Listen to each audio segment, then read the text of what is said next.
Болезнь Марика поражает как коммерческую, так и домашнюю птицу и может привести к смерти или серьезным потерям производства. Болезнь вызывает изменения во многих нервах и может вызывать опухоли в основных внутренних органах. Существует два типа аденовируса, которые заражают голубей. Тип 1 в основном поражает молодых голубей и в основном поражает пищеварительный тракт, вызывая диарею и рвоту. Многие из этих птиц выздоравливают. Тип 2 поражает старых голубей и часто поражает печень, при этом большинство птиц, которым становится плохо, умирают в течение 24 часов.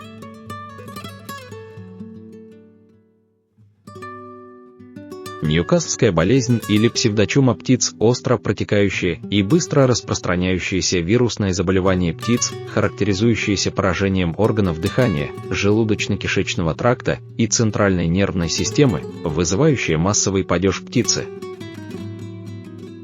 E. coli – это бактерия, обычно обнаруживаемая в нижних отделах кишечника теплокровных организмов.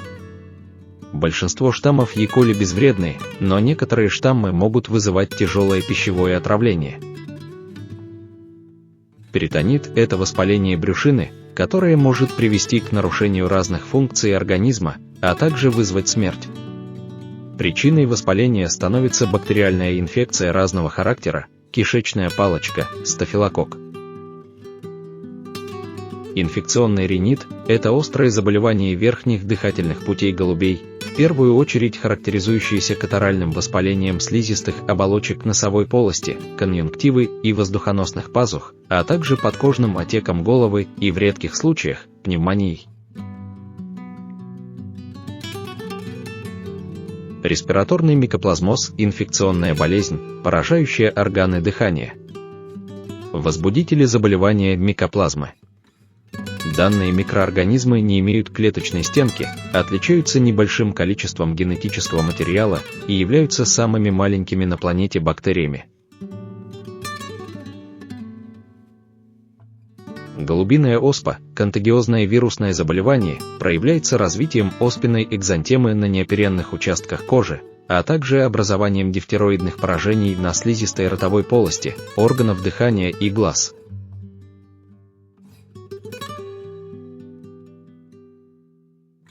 Трихомоноз – одно из широко распространенных заболеваний голубей диких и домашних пород. Причиной заболевания является жгутиковый микроорганизм – трихомонада.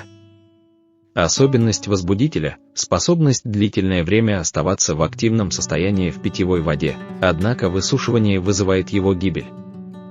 Возбудитель трихомоноза неустойчив во внешней среде к неблагоприятным факторам и дезинфектантам в обычных разведениях.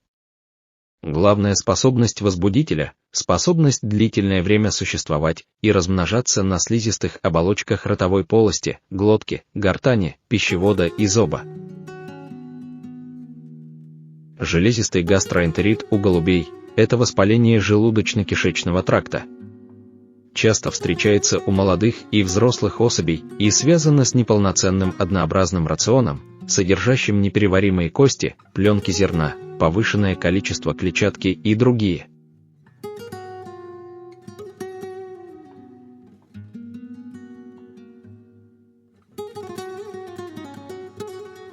Стоматит – это воспаление слизистой оболочки ротовой полости. Заболевание сопровождается болезненностью, затруднением приема пищи и другими неприятными симптомами. Подкожная эмфизема – эту болезнь очень легко определить по внешним признакам раздуванию тела. При пальпации ощущается движение воздуха под кожей и характерный хруст. Друзья, на сегодня все. Не забудьте подписаться на канал и поставить лайк под этим видео, и если данное видео наберет 1000 лайков, сделаю видео про лечение всех этих болезней.